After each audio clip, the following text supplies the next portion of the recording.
Kind of the inspiration of this project came from wanting to incorporate the historical glass found in Sandwich. The factory ended, the Boston Sandwich Glass Factory ended in 1888, and there was literally tons and tons of glass shards buried in the marsh.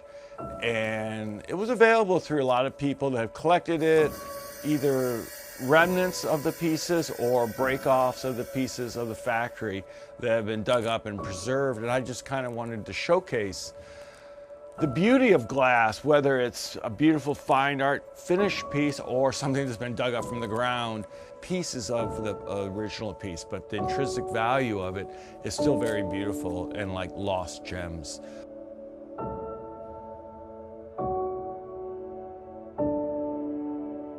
The four-sided obelisk, two sides are going to be Sandwich historical glass, and two sides are going to be contemporary artist glass that have been donated to me by several other glass artists. So it's going to be kind of a mix of old and new.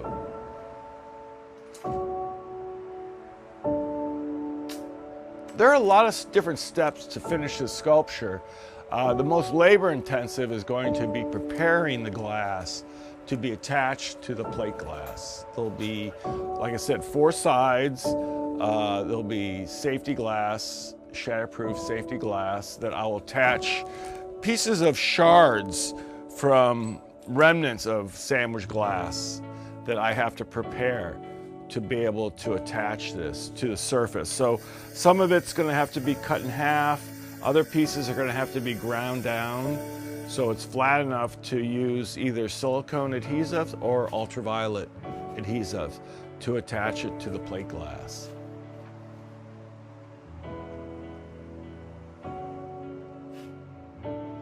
The structure itself, like I said, will be four sides. It'll be totally 7 feet tall. It'll have a metal angle iron internal frame that all the glass will be attached to the plate glass, and it'll have a secure system top and bottom, and then the exterior will have the other glass attached to that. So it'll have a metal frame on the interior with all glass showing on the exterior.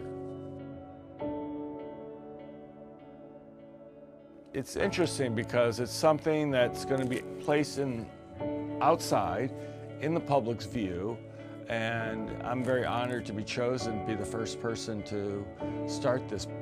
I guess it's going to be a renewable project every 3 years, so I'm very honored to be the first recipient of this project, this public art project. It's very exciting to make something that's going to be, you know, in the environment, in the public, and especially very curious how the public's going to react to this. I'm very honored to be chosen to be the first recipient of this public art project, and the piece is called The Glass House. It's exciting to be out in the public where it's public art, so anyone and everyone can enjoy it. It's not something that you have to go to a museum, pay an admissions fee, or a private collection. Often I'll sell a piece that goes into a private collection, and very few people will ever see that piece again. It's only, you know, it's secured by the person who bought it, and their family and friends are the only people that are really going to see it.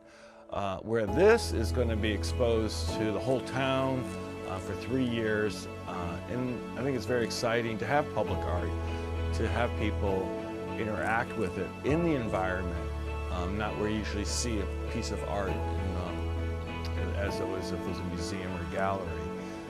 And it's not something they have to purchase, they can just enjoy it. I'm taking these items that at one time, you know, were thrown away, but I'm going to clean them up and highlight them with light, and hopefully bring back the beauty of what they were, what they are now, as a colorful piece of glass that's going to be lit. And you can see the variety of colors I have are all through the rainbow. So it's very exciting to even take pieces that will be recognizable as maybe a candlestick or a sugar bowl or water glass, and repurpose that into a decorative element of this sculpture. And for me to make a glass sculpture in a glass town using the historical glass is it's fun, it's really interesting. And I'm excited. It's all in my head. I've got drawings and everything, but until I finally put it all together, it's still kind of a little bit of a mystery how this is all going to come together and work out. And, I mean, I think it's going to be great and everything, but you never know until it's done, until how everything comes together and how it shines at night and how it shines in the middle of the day with the sun on it. And as being a public piece of art, I'm really anxious to know what the reaction of people is going to be to this piece. You never know, so I'm really excited.